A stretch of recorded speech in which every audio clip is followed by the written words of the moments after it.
All right. Hello, everyone, and welcome to the Common Sense Practice Collaboration Corner. I am super excited today with our guests because I'm going to learn a lot as well. So I'm glad that you're able to join us. We have Dr. Rebecca Rizk from Canada, but also now via Texas. Yes. So welcome to Dr. Rebecca. Thank you for having me. And so basically, the first thing I'm excited about is that we're both Canadian. Yay! Yay. That's Uh, always that's always the best. exactly. And meeting from different parts of the world, that's what's even more amazing.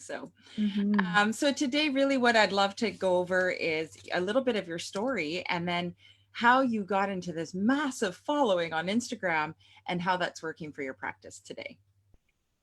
Yeah, so to start off, I'm Dr. Rebecca Rizk. I am the chiropractic guru on Instagram, for those of you who follow me. Yeah, I started my career and my education in Canada. I'm actually born and raised in Ottawa, Ontario, Mhm. and made my way to CMCC, the Canadian Memorial Chiropractic College in Toronto, and completed my 4 years. I did graduate in 2018, so shout out to the 2018 class. And so then I ended up making my way to Texas and started out my career here in Texas. So that's where I'm at right now. I've been in practice now for almost a year, I want to say. Mhm. So still pretty new, still learning lots, and just enjoying the journey. Yeah, that's amazing. Hmm. Amazing. So, with that kind of, you've had a new country, new practice opportunities. Were you ever an associate?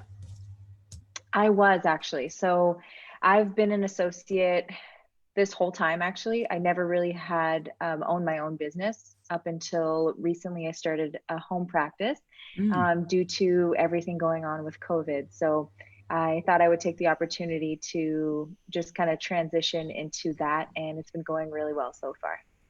Yeah, so tell us a little bit about that. That's a big leap. Yeah.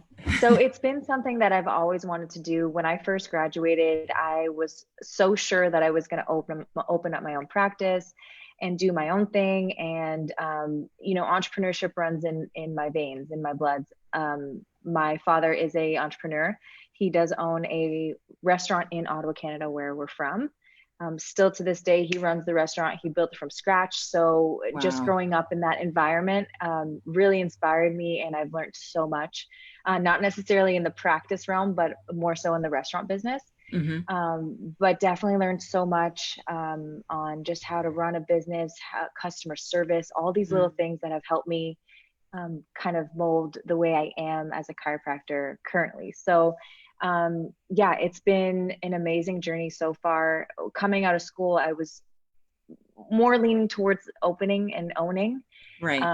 But everything kind of shifted. I thought I was going to be practicing in Canada, and I didn't end up doing that. So we moved out here, and I was like, you know what? I don't know. I don't have a community out here. I don't have a network. I don't know many doctors out here. My family's not here. Hmm. So, my husband and I kind of decided, hey, it might be better if I associate just to learn the business side, perfect my skills and things like that. So that's what I ended up doing. Yeah, no, that's amazing. And I have to say, like with your family being so entrenched in a community and owning a business, that would have been the obvious choice, right? To start there. Mhm. Definitely. So, you can speak to my father. He was pretty bummed when when I was going to start in Texas, just because he was so excited to have me around, and he just thought, this is a perfect situation to jump into. Not everyone is this fortunate to have a community that's already built and such a fan of, our family and our business. Hmm. So it was just like you said, like a no-brainer just to walk in and do that. But unfortunately, that's the way life goes. And, I would have loved to be there and serve, the community that I grew up in and everything like that. But it just didn't go that way. So Yeah, here I no, I am. think it's a brave leap. And so I really want to commend you on that. Thank And you. oftentimes people think, for those of us that leave our very well entrenched communities, that we're crazy. So welcome to the Mhm. crazy club. Yes. Proud to be here. So what made you, you're starting in a new community. It makes sense to start with social media, but I think the obvious one would be Facebook. So what made you kind of think of Instagram? When I first moved out here, I was going through the immigration process. So I wasn't able to actually work. I didn't Mm, have a green card or anything. So when I was in school, I, thought about starting a professional Instagram page. And the reason why I chose Instagram is just because I was more comfortable with it.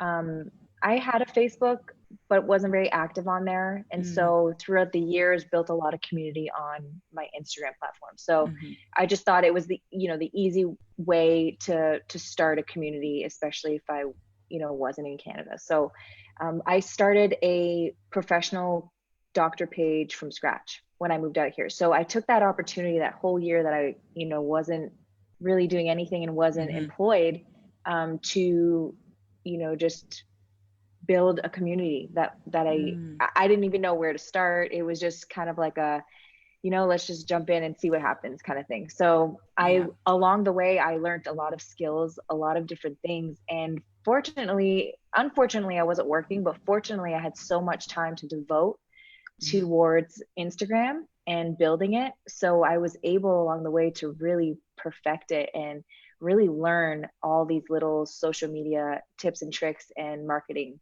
and mhm. branding myself. So um, I'm, it was a hard time because I wasn't working, but I'm also thankful for that period because I was actually able to perfect that. Right, right. And that's Mhm. sort of where a lot of doctors find themselves now. So whether you're open or closed, open can be limited. So I'm happy to Mhm. say in Singapore, we get to open June 3rd. Woohoo! Woo! But it's very limited, right? And it's a slow reentry. Yeah. And so the timing we have is now where we may not have before.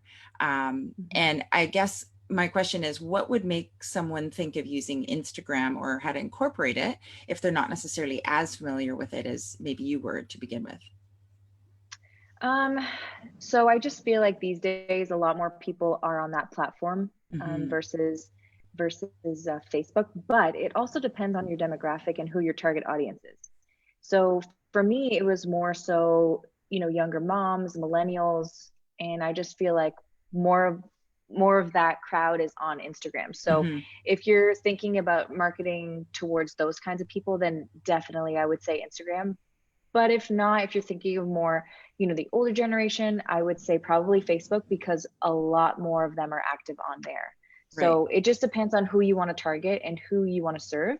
Hmm. Um, but yeah, that's what I would say for that. Okay. And then what would you say to the comment? Because I've heard this a few times. Our practice loves Instagram. It Mhm. blew up when we went on Instagram, to be honest. And I'm not Amazing. a millennial, but I am a young mom. So, um, but I just, some people worry that it might not be professional or how to come off Mhm. professional on Instagram because it can have a bit of that Kardashian-esque look. Yes. What would you just say to that? Yeah, I would say just try and keep it professional. You have control of your creativity and what you put out there. So pictures are very important to be professional, and Mm, that's you have control over that. Also, your captions, like keep it professional, educational, interesting, and there's definitely nothing wrong with that. On my feed, I actually try and keep it a little bit more professional, but in my stories, that's where I take the opportunity for people to really get to know me. So okay. I have a little bit more leeway in that sense to show like in my life and what I do. And, it doesn't necessarily have to be super chiropractic related. It Mm, could be, my morning routine or, what food I eat or what products I use in my hair, things like that. So mm, I use Instagram stories to really allow my followers to get to know me so that when it does come to a point where you are getting patients from Instagram, mhm, there's that trust already. They already feel like they kind of know you. And mm, so when you meet them for the first time, it's very warm. It's not a cold meeting and, strange and things like that. So that's what I've noticed throughout my experience with it is that it's a very organic type of union, just because right. they feel like, hey, like I kind of feel like I'm a part of this person's life because I can see into their life and I kind of get to know their personality and what they like, what they don't like, things like that. So Mhm. that's how I use the platform for sure. No, and I love that because I think that is a big worry sometimes for people who are not familiar with it. And the Hmm. idea that you have a bit of a personal side, but you also have areas where you can stay professional. So that's great. Thank Definitely, you. So, definitely. how frequently would you recommend if you're a new user to Instagram and you are hoping for it to eventually be a builder for your practice? What kind of Hmm. frequency are you looking at? So frequency of posting, you mean? Like Yeah, how posting or even let's say your stories or live TV. stories? Yeah, so I would say as long as you're delivering quality content, Hmm. I would say as frequent as possible. Just because the more you're on there, the more chances you have of your potential clients, patients seeing you. Hmm. So for stories, that's something that I do on a daily basis. And Okay. now some days I may not have the time. Some days I may be busy from, 9 to 7, and I don't really have the time to be on there. But as much as you can be on there, I think, especially with stories, and a quick 15-second clip of you saying something, you showing something goes a long way, because it could be very relatable to someone that's out there watching you. And the stories is something that they can see and say, hey, like, let me go check out her page and see what she does. Mm, So that's a really great way to bring more people onto your platform and onto your page. And as for posts, I always say do what's manageable for you. So if you feel like you can manage, one post a week, then start off with that and see how it okay. goes. You always want to be able to post things that are quality. I always say quality over quantity, because even if you're posting 3 times a day, which a lot of people recommend you do because then you're seen more, Hmm. but if it's not quality, people are not really engaging with the content. People are not really stopping and liking Right. and really connecting with it. So I think that that's very important, because these are posts that someone is going to engage with and say, hey, like, let me go back to her page tomorrow and let me see what she's up to today, and Hmm. things like that. So they definitely have to be captivating. They definitely have to be quality and educational, for you to be able to post, 3 times a day or 3 times a week even. So Right. that's what I would recommend. Right. And do you have a link? I know you're not on Facebook as much, but do you have a link with your Instagram content to any other platforms so that you're repurposing versus everything is brand new? Right. So I totally agree with repurposing and converting the same content, because creating content it's another job. Like, it takes a lot of time for you to, especially if it's quality, for you to Yeah. really think it out and target it towards your target audience and things like that. But yeah, so I'll definitely sometimes link my post to my Facebook for sure. Hmm. I also use LinkedIn, where I sometimes post there. And those are the three big ones that I use more frequently. But definitely Instagram is something that I'm on almost Hmm. 24/7. But I do sometimes try and share those posts that I have on Instagram to those platforms for sure. So that's what makes it so great and so easy, is that it's a click of a button and it could be shared on another platform, which is great. Yeah, which is amazing. And how did you Hmm. go from, providing content, providing posts and the IGTV to actually getting engagement and then actually having people follow you and stick with your Yeah, page? yeah. So that's a really great question, and that's something that it's always a trial and error. It's always something that I'm growing on and learning more things on. But I think what I always tell, and I get a lot of questions about this. So what I always tell people is just to be yourself and just to be authentic and real and relatable is Mm, something that people are just going to naturally want to follow, right? So if you're posting, all your highlights and everything that's good going on in your life, and you're not really relatable, like, it's if unless you're a Kim Kardashian, people are going to follow and like, but right. not, unfortunately, not all of us are. So you have to have something that makes you unique and something that makes you captivating to your audience, that makes them want to follow and come back to your page Hmm. and comment and like and do all these things. So there's something on your Instagram. If you have a business profile, you have access to your insights, and I'm sure you know this. Mm, Those insights are gold. I always tell people that you always want to make sure you look at those insights, because it's telling you what's going on with your following and how your following is responding to your posts. So if you're someone who's just starting off and you're like, I don't know where to start, I don't know what to mm, post, what's going to be good, what's not going to do good, um, look just start posting and see, and then track your insights on your post. What I always tell people also is that don't worry too much about the likes and the follows. Worry more so about the shares and Mm, so there's two icons on the right of the insights. One allows you to save the post, and the other one allows you to share it to someone or another following.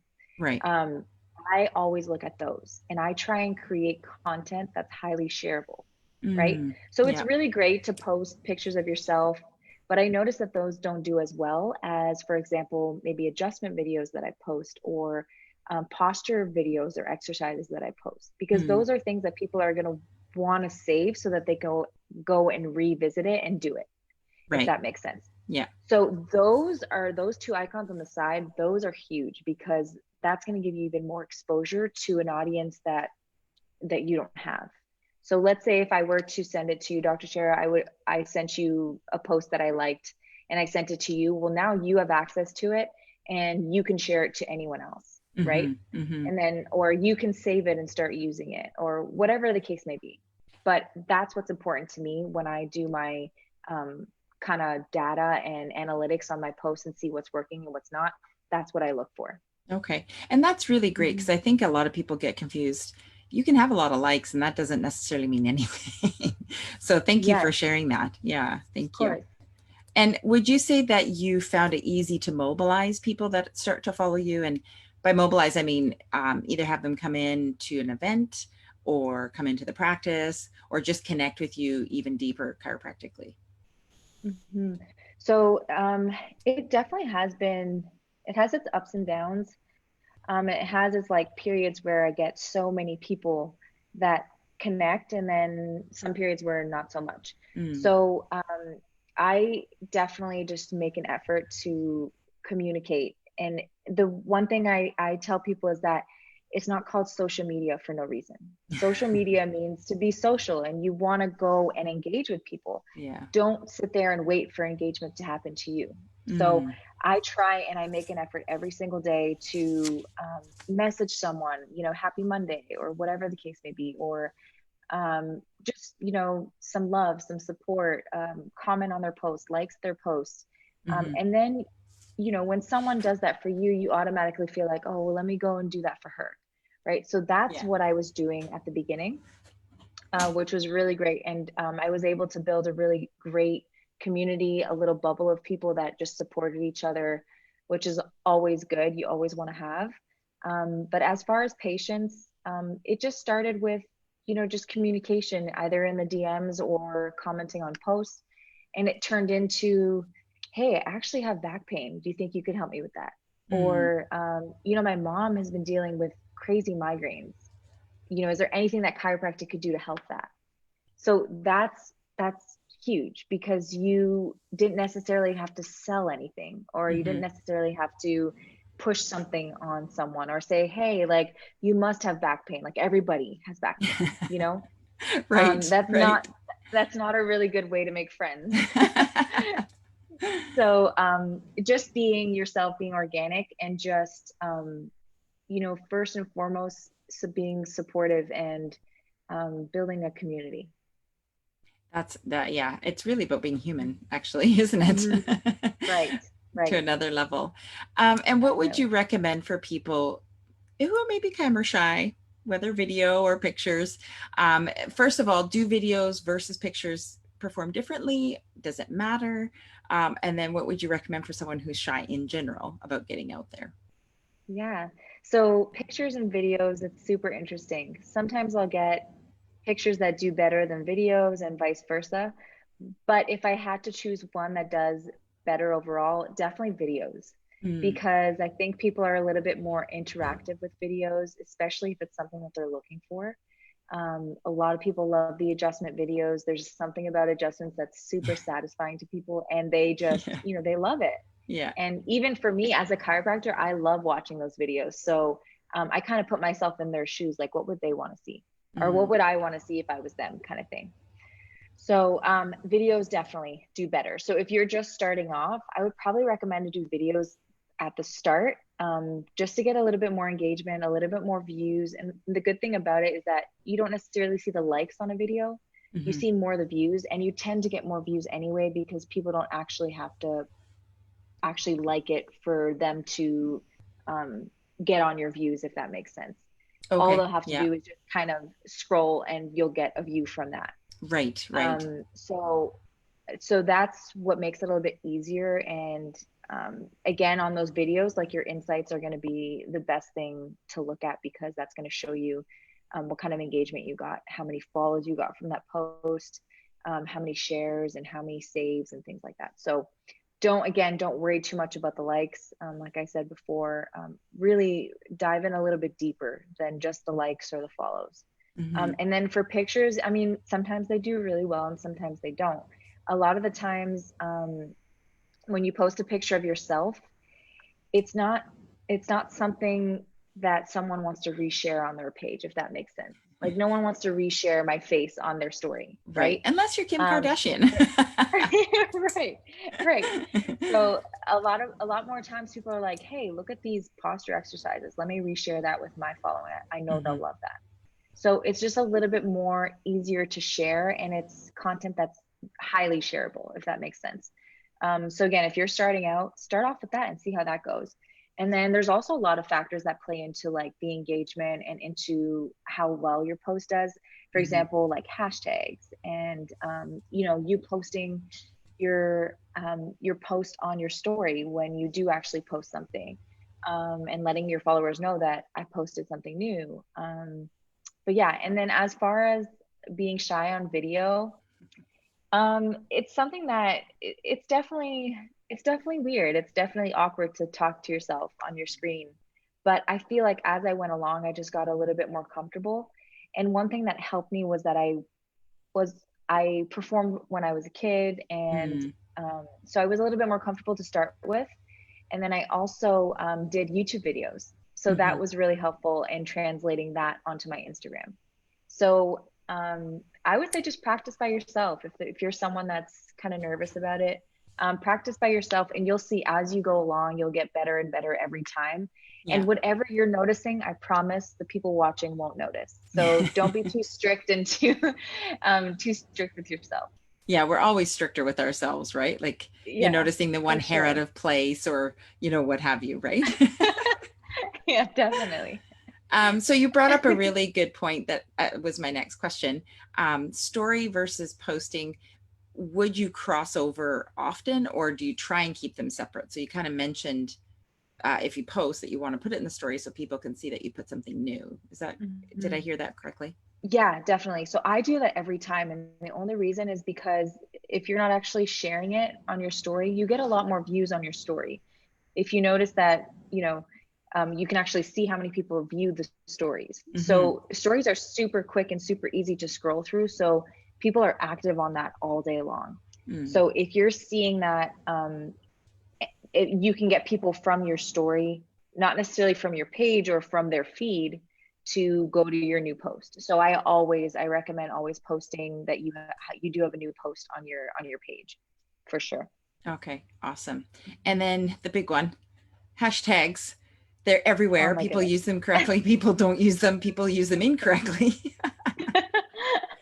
Where to Yeah, begin? exactly, right. And this is definitely something that I trial and error again, trying to figure out what worked, what didn't work.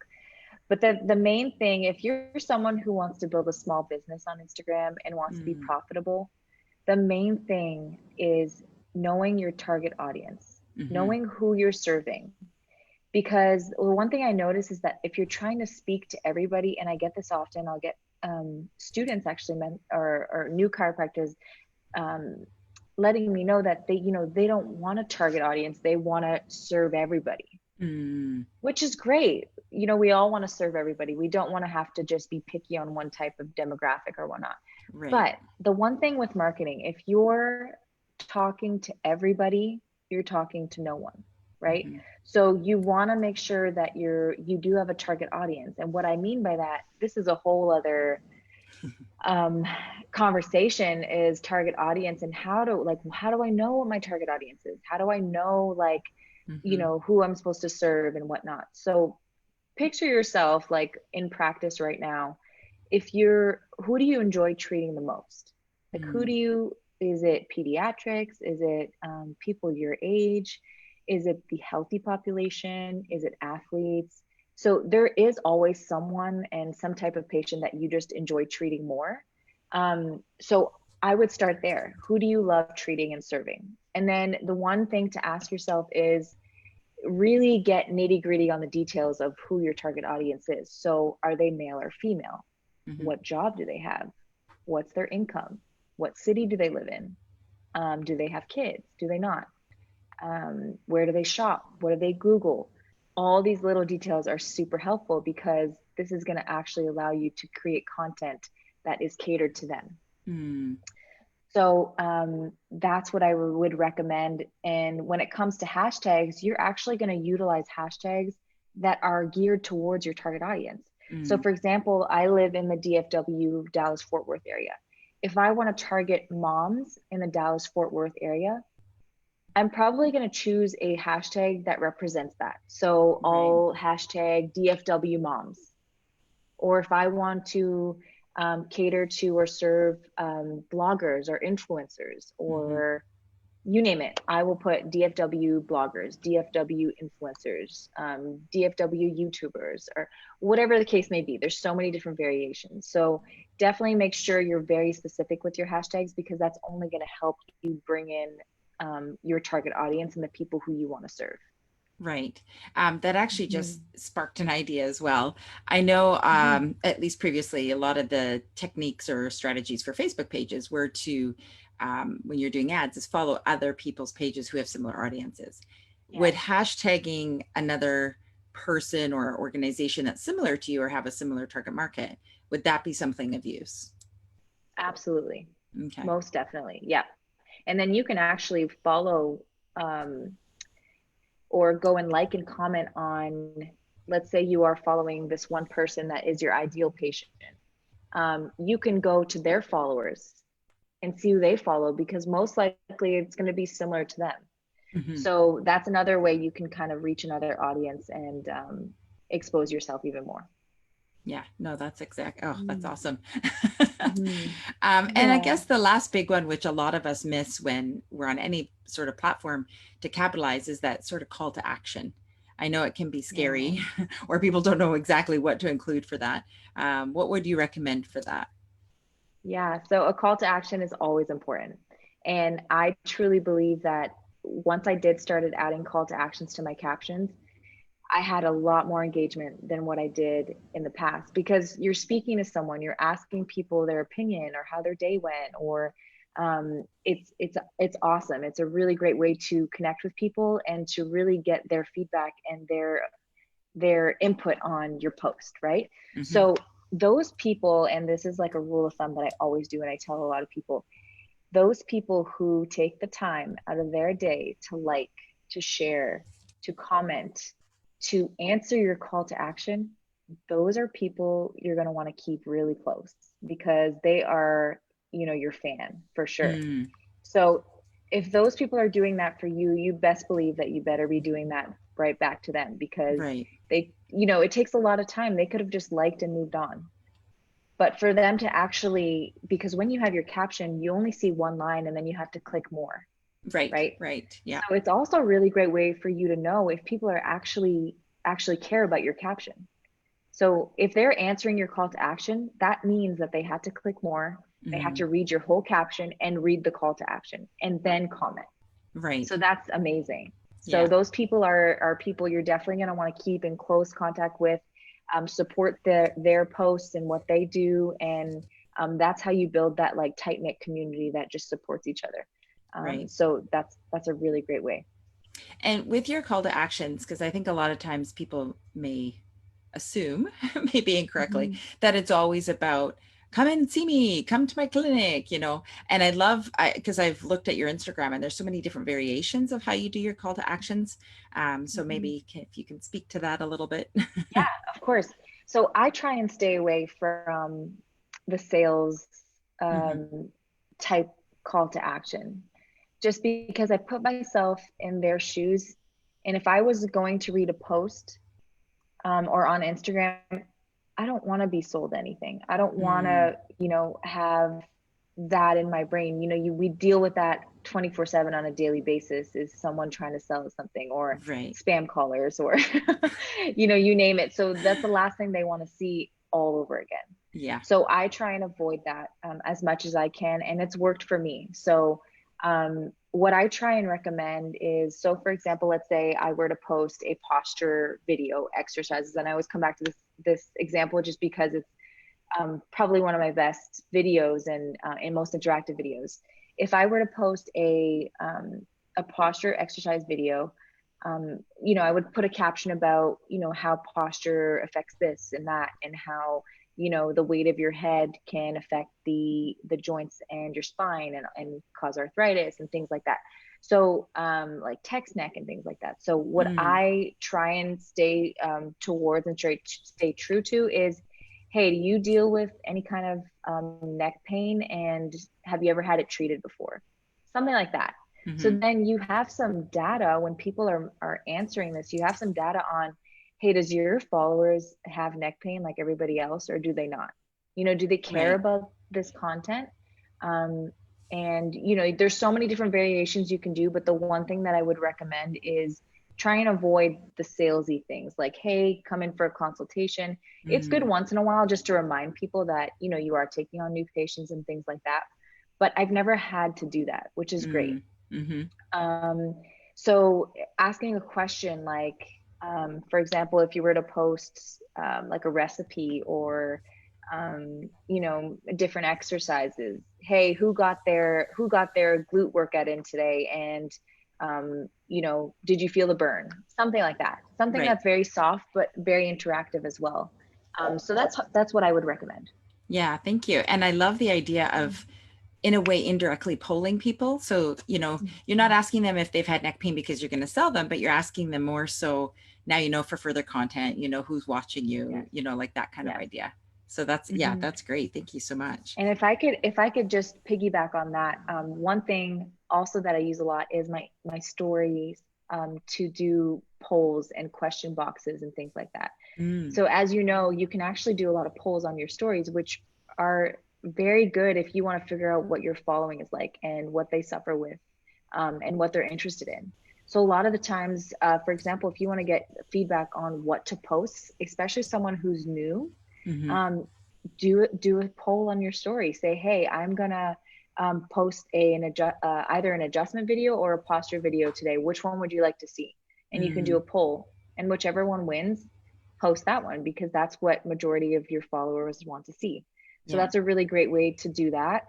I've done a lot of polls where I kind of get some data on, are people dealing with more neck pain or back pain? Mm, So that's a really great way. Um, do they have night pain, or do they have more pain when they're sitting? So there's just so many different variations you can get from, without selling something, get data yeah. on your followers and know, what's going on with them. Yeah, no, that's great. And it feels a bit more personal touch, because then you go and post that video and they're going to think, oh my gosh, like what I said mattered because she listened. Yes, yes. She listened to me exactly, 100%, for Yeah. sure. Oh, wow. I feel like I've been taking notes like crazy. I feel like this has been a master class on Instagram. Thank you so much for joining us today. Is there Of anything last course. minute thoughts or anything that you would love to share with us? Yeah, I just want to say I hope everyone is doing well and staying safe and getting back into their careers, and maybe not business as usual, but some kind of business, which is still Mhm. good. And I just pray that everyone is doing well. If any of you have any questions for me on, chiropractic things or social media things, don't be shy. Just go ahead and send me a message on my Instagram. I'd be more than happy to help. Yes, and everyone watching and listening, we will definitely have the links in the show notes. So please reach out, ask questions, because she's got a wealth of knowledge for you guys. So everyone, thank you again for joining us, and thank you, Dr. Rebecca. Thank you for having me. It was a pleasure. Awesome. And everyone else, we will see you next week. Take care. Bye-bye.